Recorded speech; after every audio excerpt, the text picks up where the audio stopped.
zakho ngakho konke egameni likaJesu, amen, amen. Ngithathele thuba abagcina ngibingelele umfundisi uMasuku umhlobo impela njengoba eshilo.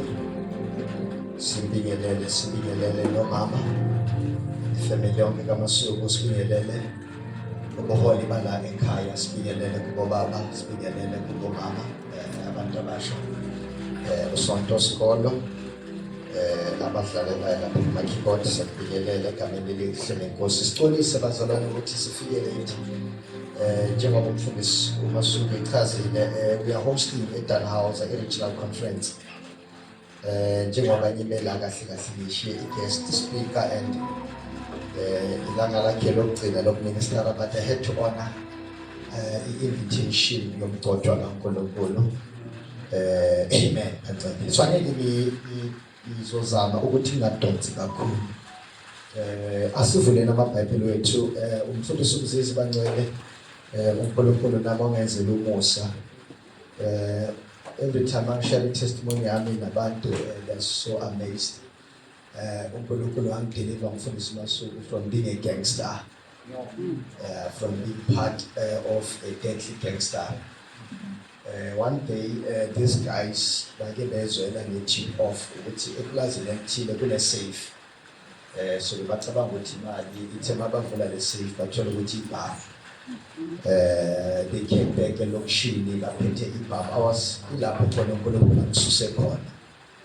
And today sibonile umusa kaNkulunkulu. Njengoba kuDisemba mfundisi wami, mina 19 years ngiku full time ministry. 19 years. Next year ngizabe ngenza 20 years. Not isidisiwe ngiku full time ministry. Ngamukela ubizo ngisasemncane. Ngiyazi ukuthi abukhona abanye abantu kodwa namanje usasemncane. So you can imagine 19 years ago. But it has been a long journey. uNkulunkulu ethembekile, uNkulunkulu emohle. Siyambonga kakhulu uNkulunkulu. Nami sometimes uma ngicabanga lento ngibele ngizibuza ukuthi kule age umuntu ngempela kwenzekala kanjani. And that's where you see the glory of God and the wisdom and the splendor of God. Ukuthi uNkulunkulu uyasebenzisa izinto ezidelelekile ukuthi ajabulise lezo ezinamandla. Amen. Encwadini kaJude, Luke chapter 22. Luke chapter 22 sizofunda uverse sofunda amavesi amabili, uverse 32 and then uverse 31 and bese sifunda uverse 32. Incwadi kaLuka 22 iverse 21 and 32. Ngicela nje ephethe ngesizulu asifundele yona. The book of Luke chapter 22 sifunda nje from verse 32 until verse 31 and 32. Ngicela nje ephethe ngesizulu uma ngasifundela yona please. Isihloko bazalwane sithi uSimon Petro uyaxwayiswa. Verse 31. Simon, Simon, bheka uSathane unifunile ukuba anihlunge njengokolweni. Kepha mina ngikunxusele ukuba ukholwa kwakho kungapheli. Yes. Wena ke nxa usuphendukile uqinise abafowenu. Amen. Cela kuyiphinde mawami please.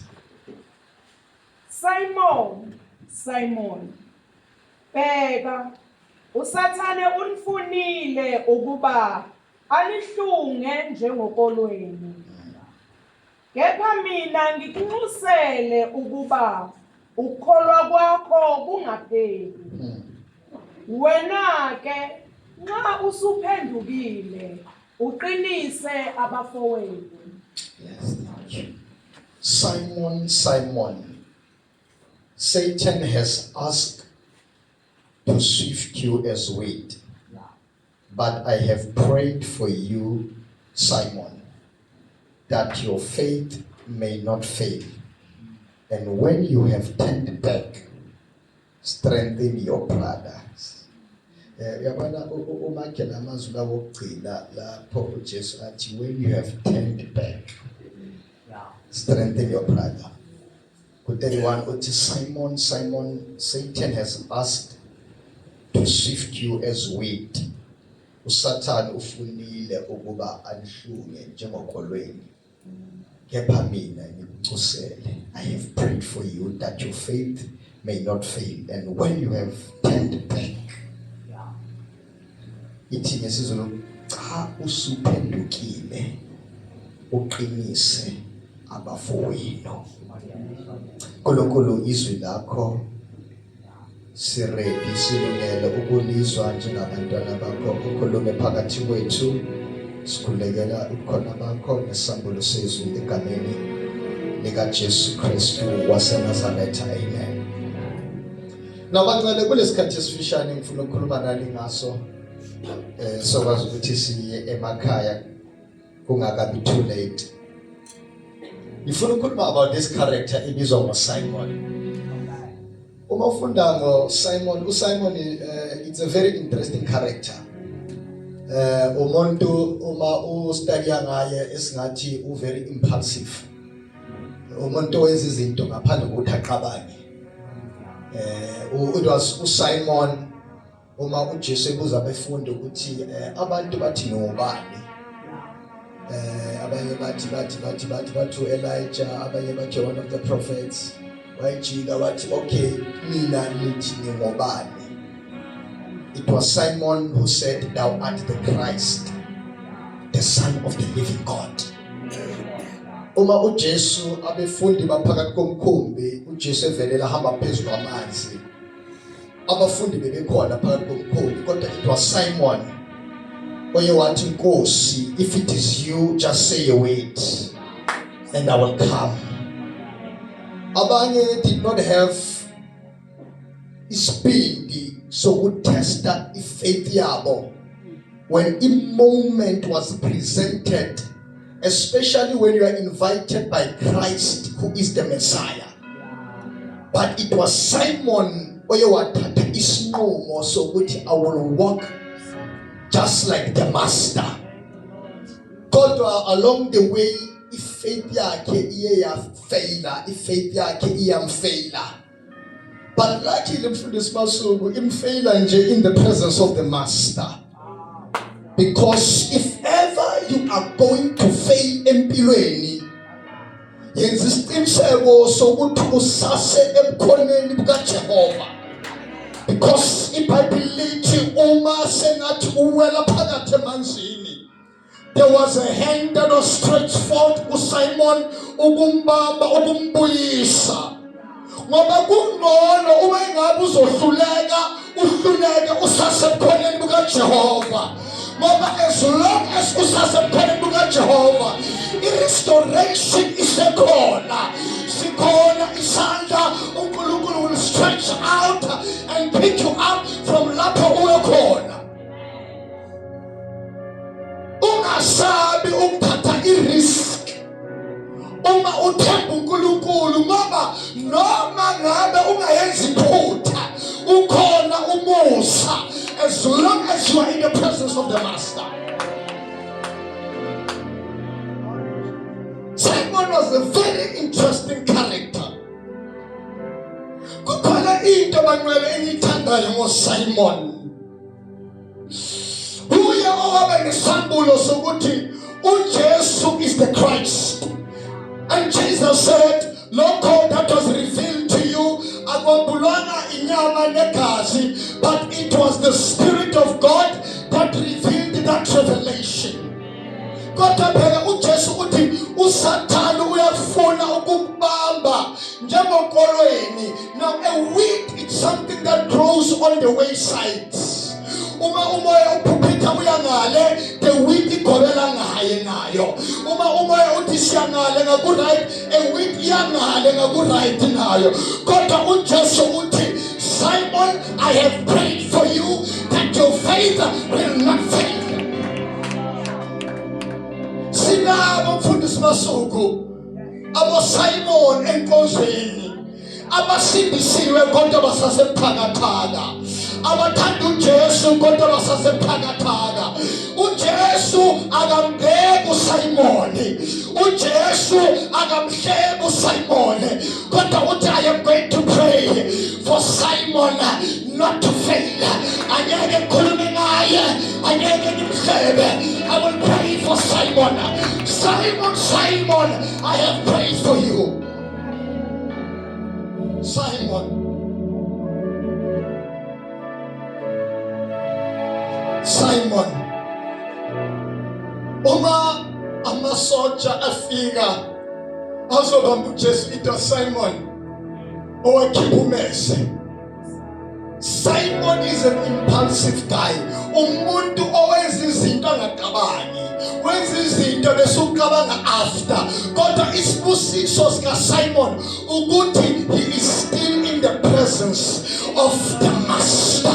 That is why ungamele bangcwele noma impilo ngabanzima kanjani, don't ever leave the presence of the master. Noma impilo ngakhuphukela kanjani, don't leave the presence of Jehovah. Noma kungabanzima asiphume bangeni, asibaleke bangeni, as long as ukhona kuNkulunkulu, we are in the presence of the Lord. There is grace that will be extended. Simon, Simon, Simon, Simon. Hallelujah. Now, uma uSimon ekhipha umese, egwaza one of the soldiers,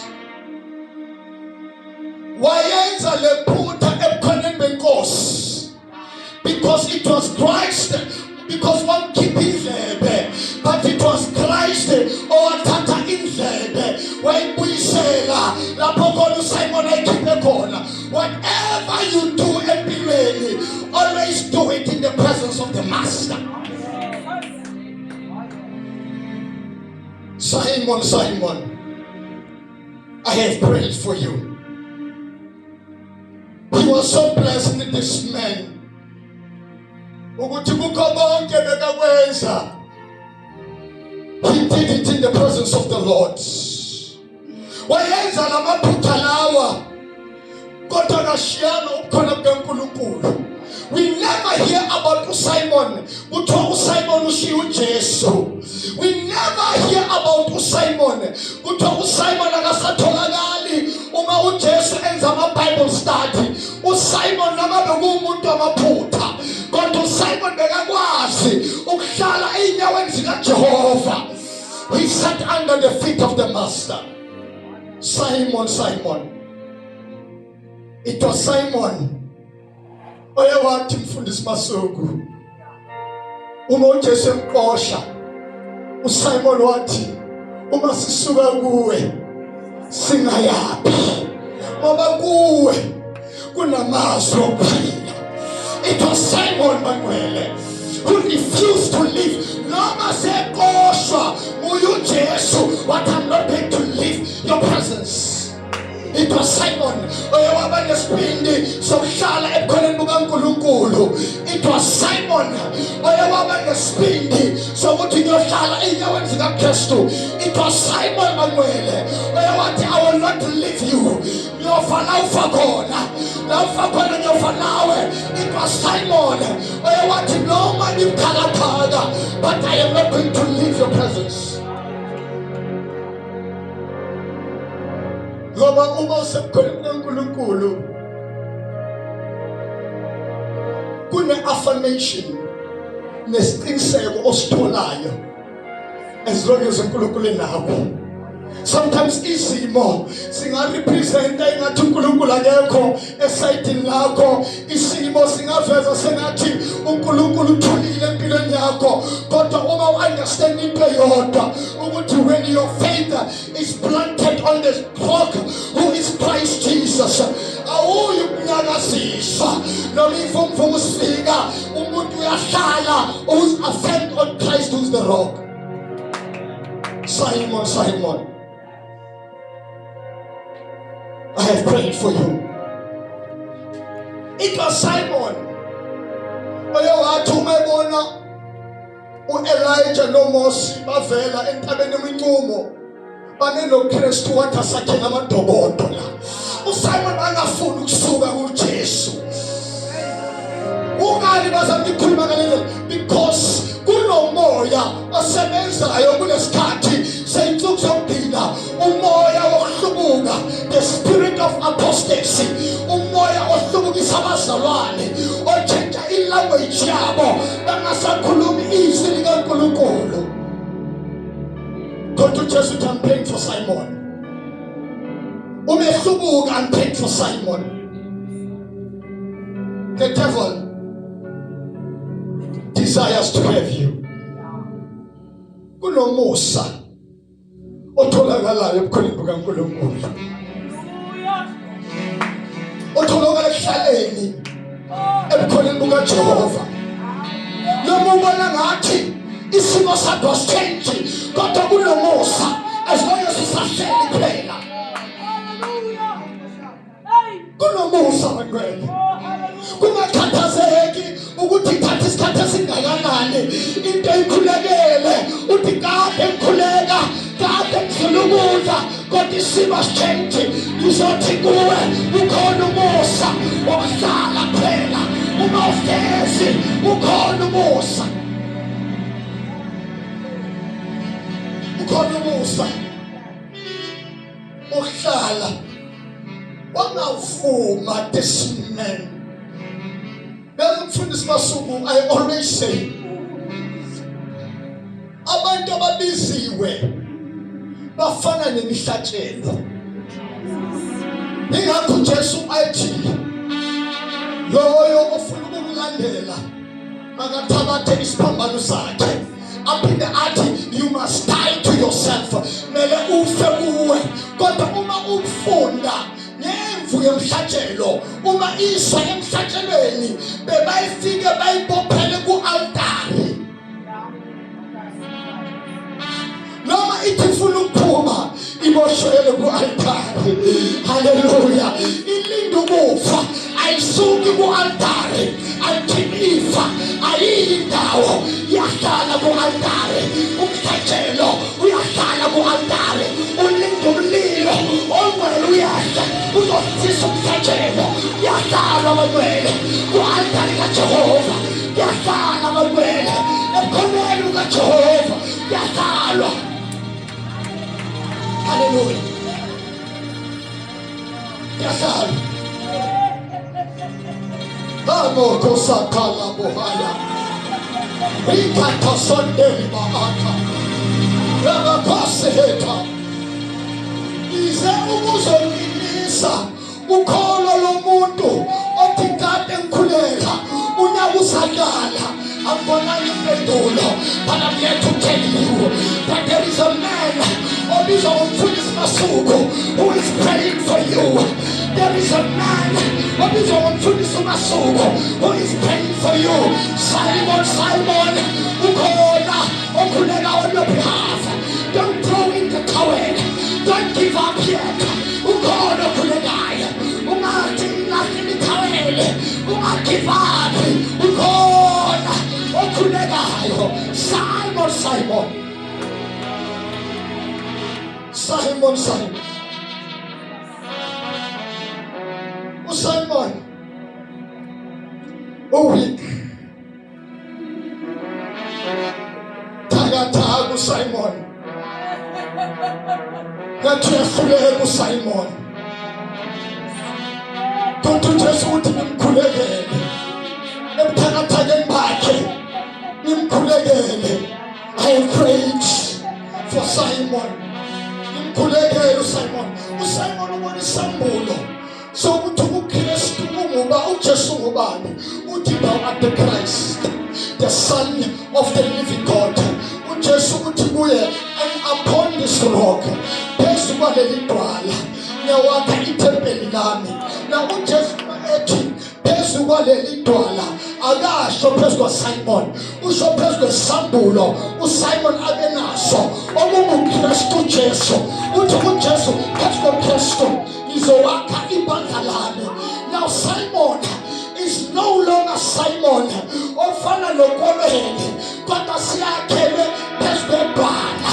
Idwala ivumvulo mazingeza, idwala limile, idwala lelo ngazifela wethuka, idwala limile, idwala lihambe, yakhelwa edwaleni elinguKristu Jesu. Simon.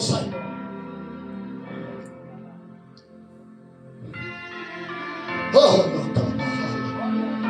Manta tosila ata kataya, rikatamo silana kodea, ilana kedila amari kadeo sayana, eliga amaya tosika dolina, kadoria kaderia. Hallelujah.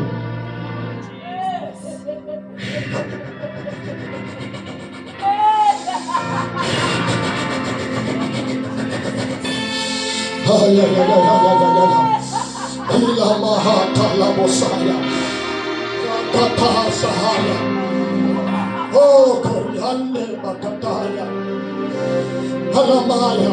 For this masuku, the Lord showed me in the spirits. Umoya also mover in this end times. Umoya ofulukususa abantu endaweni zikaKristu. Umoya ofulukususa abantu ehlanganeni naye in fellowship. Umoya ofulukususa abantu ekholeni kuJesu Kristu. Umoya wensuku zokuphila. Umoya esubiza nomoya we-apostasy kunensuku zokuphila. That spirit Manuel is arrived and it is here.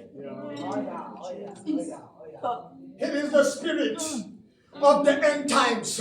Umoya osebenzayo kulesikhathi sokuqina udinga abantu abakhelwe phezu kwedwala elinguKristu Jesu.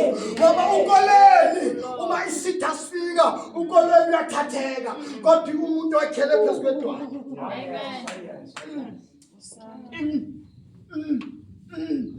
Umuntu that is built upon the revelation and the knowledge of who Christ is. uKristu ungubani? Let come elithi Christ. It's an office word. Ku-Old Testament ubugojwa as a Christ kwi-office yobupriest or ku-office yobukhosi or ku-office yobuprophet. Kodwa uJesu uma uvela njengompristi, avele njengomprofeti, futhi avele njengenkosi. Thank you, Lord. Uvela ayakhelwe kuhonke nama offices lawa amathathu. The revelation Manuel of who Christ the Messiah is yiyo eqinayo emfindisweni awuqina ihide uqina isaqulo. Imfindiso ayekenzeke kumuntu angakatholi isambulo. Meliambule kuwe. That's why it's not a matter of convincing. It's a matter of conviction.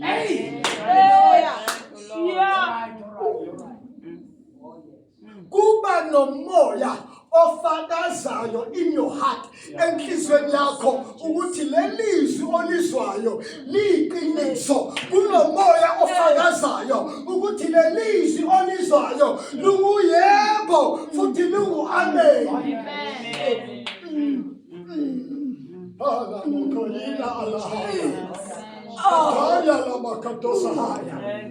Mina nizele la mfundisi masuku ukuzokhuluma noSimon ofuna ukulahlela ithawela ocabanga ukuthi sekuphelile ocabanga ukuthi uNkulunkulu akakaphenduli. But I'm here to tell Simon ukuthi there is a man that's praying for you. Amen. Simon, the devil desire to have you. Just like a weed. Into thatheka kalula. uSimon inkinga yakhe yathatheka. uSimon makangezi ukuthi kunomprofeti osebenzisa ini. uSimon uyagijima sela laphana. uSimon uyathatheka inkinga kaSimon. Ingakho uJesu ethi kusukela namhlanje you are the rock. Hamsusa from being ukolweni othathekayo ohamba nomoya, ohamba nevumvumu, ohamba nehype, kodwa establisha as being the rock, into emile futhi nento eqinile. Simon, sokhuluma no Simon. Ukutshela uSimon ukuthi Simon, it is not over yet. uNkulunkulu angasayenza lento ekhulekelayo. Only if ungasuki ekhoneni bukaNkulunkulu, only ungasuki in the presence of the Almighty God. Simon, Simon,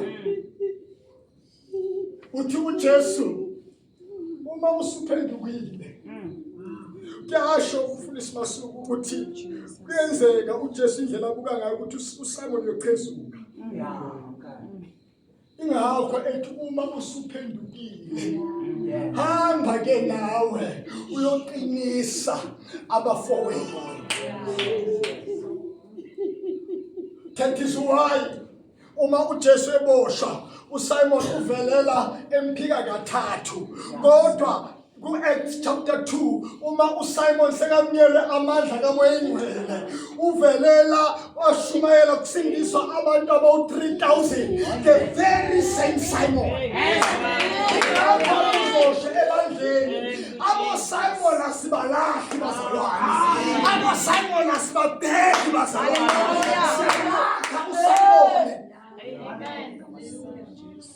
Siyabakha uSimon. Hallelujah. Hallelujah. Siyabakha uSimon. Simon, Simon, I have prayed for you.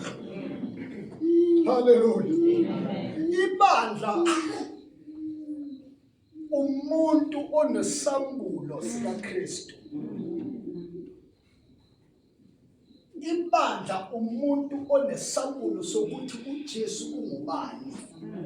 Once yambulwa kuwe ukuthi uKristu ungubani, then ukholo lwakho liyakwazi ukuthi lamukele into ongayibonanga ngamehlo wenyama, into ongayizwanga ngendlebe zenyama, but it was revealed by faith in God. Ukuthi uyawathemba into engabonakali, wathemba into ongayibonanga, walandela umuntu ongambonanga because of the conviction of the Holy Spirit in your heart. Amen. Simon, Simon, I have prayed for you. Praise the Lord. Pray for Simon, says the Spirit of God. Pray for Simon. Kulekelani Simon bazalwane. Nimkhulekele uSimon ngoba the devil wants to have Simon. Simon, Simon. Simon, Simon. The devil desires to have you. Kuwo wonke oSimon owukolweni ukhona uPeter phakathi koSimon. Ukhona phakathi kwawonke uSimon obuthakathaka, ukhona uPeter onamandla phakathi kwawonke uSimon.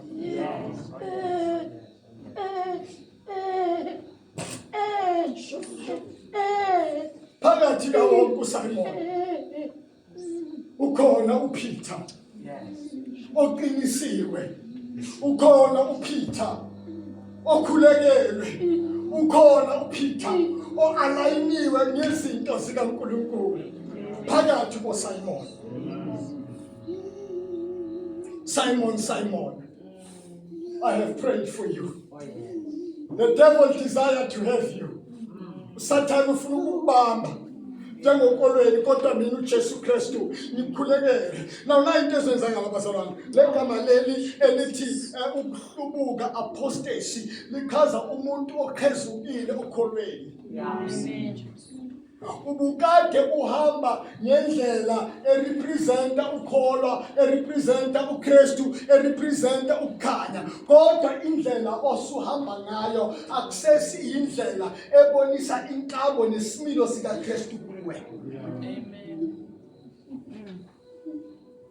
Uthi uApostle Paul bayikhuluma noTimothy uthi umoya uyakhuluma ngokugcizelela ukuthi ensukwini zokugcina abaningi bayawushiya ukukholwa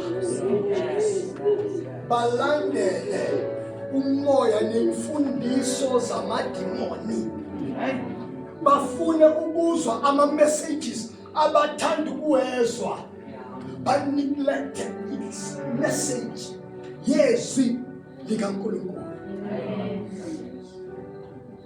The spirit of apostasy In these last days, go to Jesus to Simon. I have prayed for you. I have prayed for you, Simon. Holy Spirit, we thank you for your hand that is stretched in this house.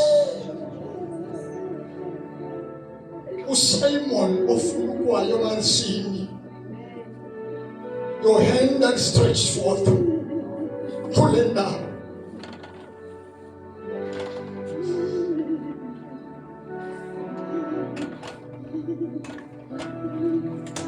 Kunomuntu ophelelwe ithemba.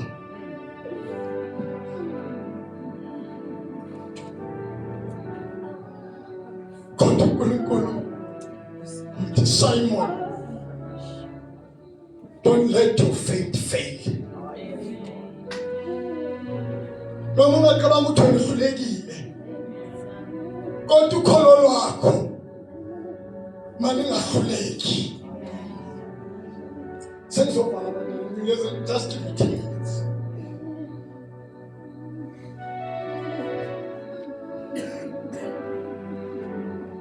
Kunabantu ebethe sebathola ivangeli bangaba established kwivangeli bafana nokolweni ethi umoya wamaphuphutela le baye kwi-direction kamoya.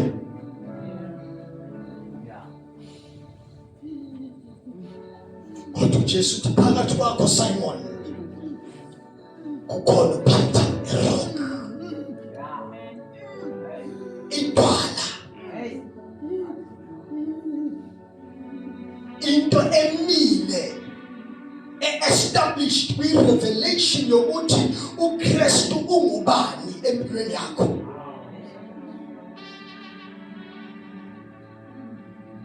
Ayayambulwa in its fullness imisebenzi kaKristu esiphambanweni. Uma ufunda iBhayibheli lakho, iBhayibheli lithi uJesu wavuswa ngoba silungisiwe. Akavukanga ukusilungisa, wavuka ngoba silungisiwe. If besingalungiswanga bengekavuki. Ukulunga kwethu yikho okuvuse uKristu.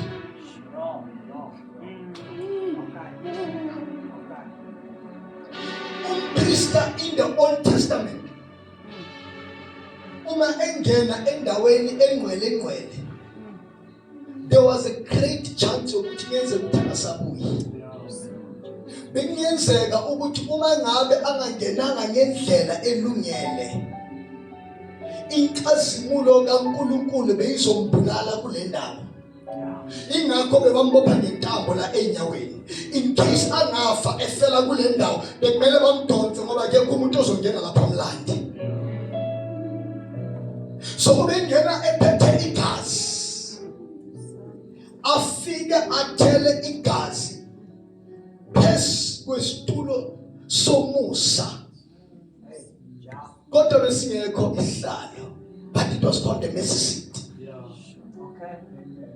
Uma efika ethela igazi, bekumele alinde until igazi lifinyelela ehlalweni sobukhosi esisezulwini. Noma lithelwa la emhlabeni, bekumele lithinte the throne room of God. That's when umoya kaNkulunkulu would be released endaweni engcwele.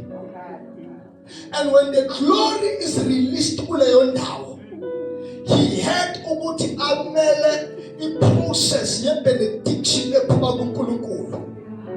Abantwana baka-Israyeli bebalinda ngaphandle, sekuzofa labantwana, bebalinda ngaphandle, balindele umpristi omkhulu ukuthi abuye. Bebazi ukuthi uma ebuya kusho ukuthi umhlatshelo omnyelekile. If engabuyanga umhlatshelo was rejected. Uma uJesu efa esiphambanweni phambilini, there was a chance yokuthi umhlatshelo ungaba rejected.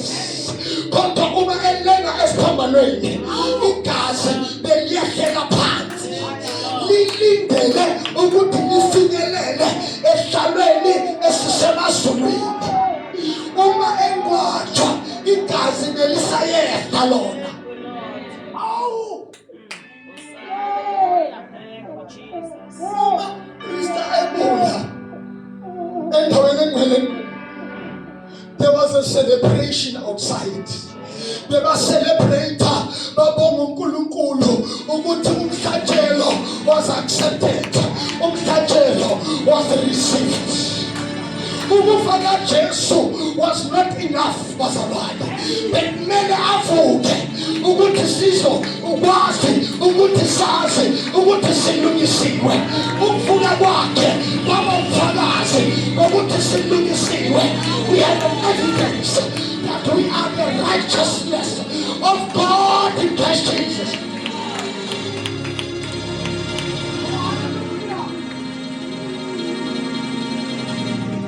Ungena mfundisi masuku, ungena endaweni engcwele esemazulwini, wenza into engayenziwa abaphristi baku-Old Testament. Akangeni ngegazi leyilwane, ungena ephethe lakhe igazi, ungena ephethe lakhe igazi. IBhayibheli lithi uma efika endaweni engcwele akafikanga wathela igazi bese wabuya. IBhayibheli lithi uma eqeda ukuchitha igazi, umoya ongcwele wayehla emazulwini, kwavuka umuntu, wavuka ethuneni, ingcema kavela, baba nokucelebrate emazulwini ukuthi umuntu uselungile, ukuthi umuntu angabe khonele kukaJehova, ukuthi umuntu uyamukelekile ukuthi angasondela ngenxa yegazi lendoda.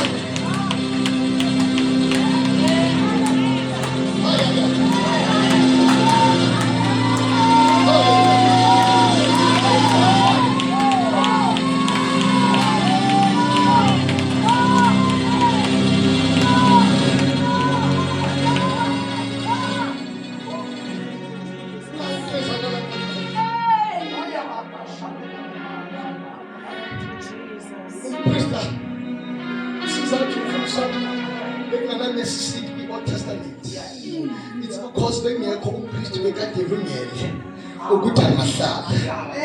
Why angakwazi ukuhlala? Ngoba akakaqedi.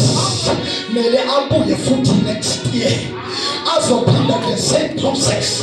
Kodwa uma inkosi yami ingene endaweni engcwele, uma ingonyama yomndeni kaJuda ingene endaweni engcwele, uma ihlomela lendlu kaDavida ingene endaweni engcwele, akangenanga kuphela, wangena wahlala phansi.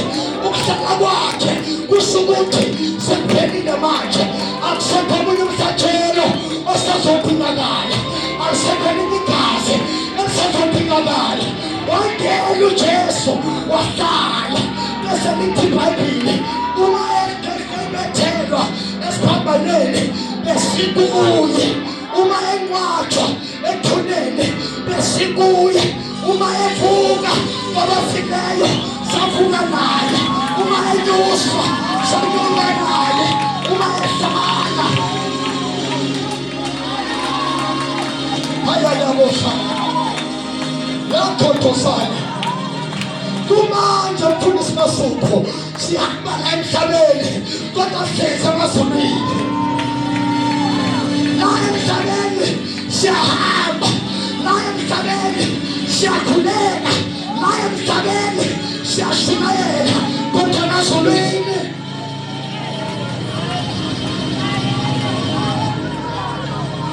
we are seated.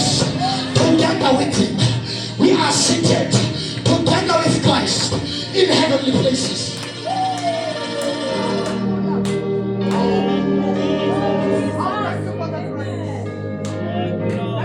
Umangalayo into ngayibonga ithi ngiyabonga baba ngegazi levana, ngiyabonga baba legazi lewundlo elangikhulula esonweni elangihlukanisa nesono langithontuza kuNkulunkulu.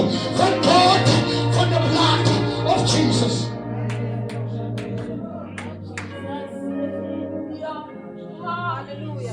Hallelujah.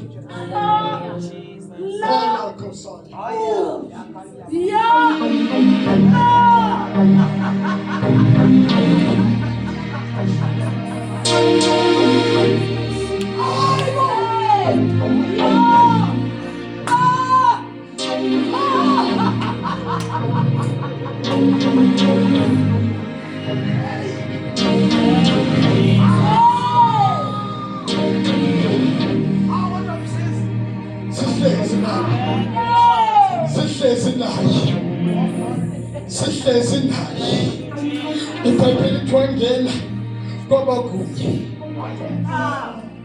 bafika sinenkosi ehlezi banini ehlezi emazulwini, sinenkosi ehlezi emazulwini akavukwanga kuphela. Abantu abali baphelela ekutheni ukuthi uJesu wavuka ekufeni kwakhe wakhokha isigwebo. That's why it is finished tell us die. It's an accounting word. Ikaza ukuthi the debt has been paid. Wakhokha isigwebo lesingakho ukuthi singasikhoka. Kodwa noma sesikhokhile lesingakalungiswa. Yazi uma kuthiwa ukoleta kwa-2 words, kuthiwa ukoleta 6,000 or 7,000 or 8,000, baze bakuliste bathi you are a bad payer. Mawuvelela ku-system wena igama lakho livelela kabi bese mfundisi basukuyeza ukhokha isigwebo usiqede, kodwa igama lona kwi-system isavelela ukuthi lo akekho right.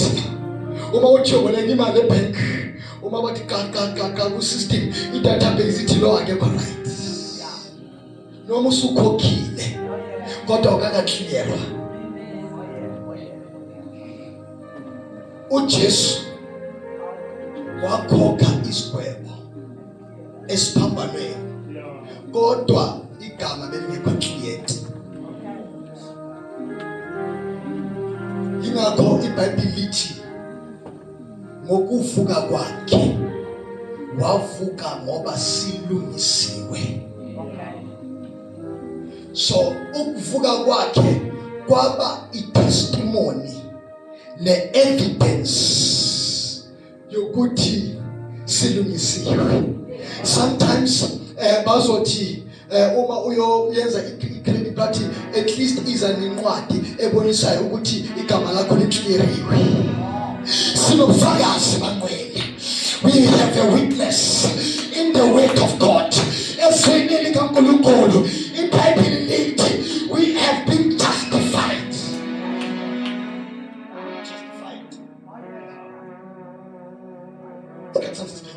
We have been justified. Salvation.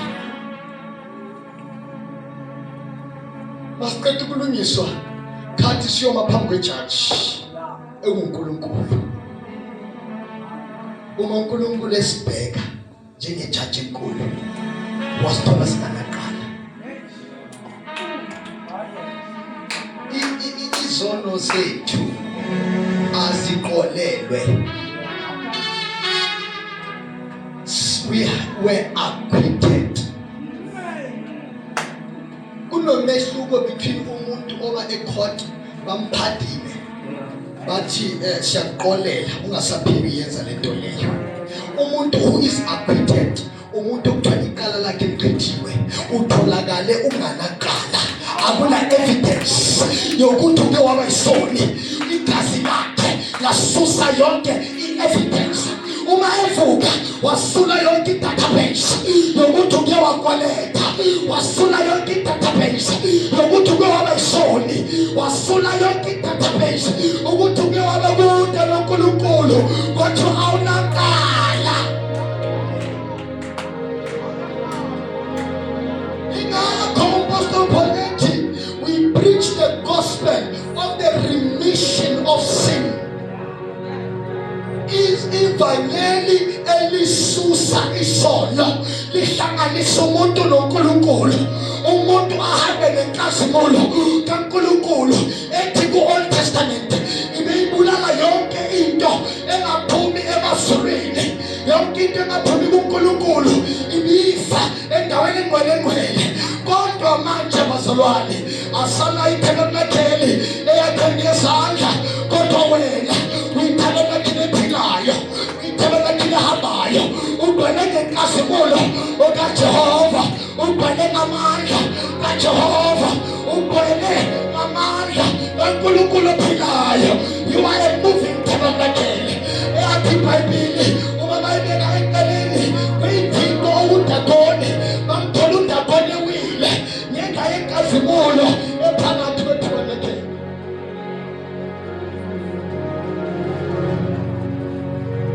Funa isikhathi sami siphelile.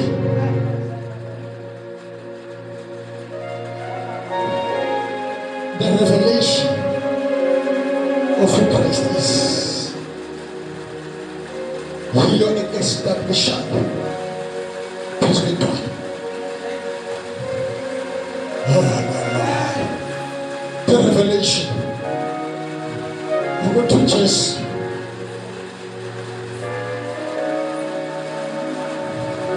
wasihlalisa lapho kweli iBhayibheli ithi uNkulunkulu uhlala ukukhanya okungasondelwa, lapho kungangeni amadimoni, lapho kungangeni ukufa, lapho kungangeni uSathane. iBhayibheli ithi uNkulunkulu wahlalisa. Ukuhlaliswa kusho into eyodwa, it's settled. It's settled. Akusekho kusashota, akusekho kusasalela emuva. It is settled. The revelation of who Christ is the revelation that establishes ekhulwini lwakho. Cela sumele isikhathi sami siphelile. Oh, thank you, Father. Thank you, Jesus. We give you glory. We give you praise.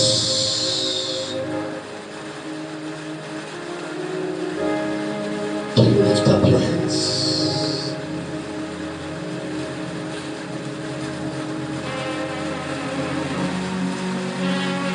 Oh, glory to Jesus. We are here to speak to Simon. We are here to speak to Simon. Simon, it's not over yet. It's not over yet. So you look forward. It's not over yet. Ungasuki Simon endlini kaJehova. Ungasuki Simon endaweni yomkhuleko. Ungasuki Simon endlini kaNkulunkulu. Simon, Simon, Simon, Simon, la totasahaya, iyama katosiana akataya, likadeso animana kundaria, ikadas ketahaya, rikatagyo sakaderia. Simon, Simon, Simon, Simon, Simon, Simon, Simon, Simon, Atsiskati somatanga, Simon, Simon, Atsiskati somatunga, Simon, Simon, access card izobuyela emuva. Simon, Simon, Simon, Simon, Simon, Simon. Lokho sakataria, katose ya kataria, eleke tosia amako. Mangotosi katamahaya, katosi dedo ila mahaya, ila kateria abrakata, nekahama nika Jesu. Father, we thank you and give you glory. Nekahama nika Jesu.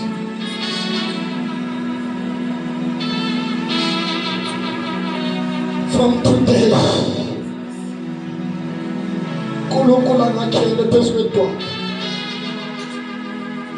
Hello, Kristu Jesu.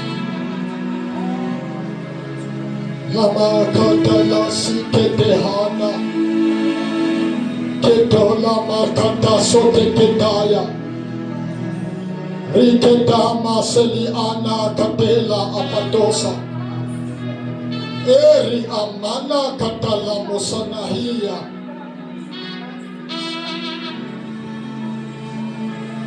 As clear as the waters that spring forth from the well, so does my word refresh your soul. Consume it for your upkeep.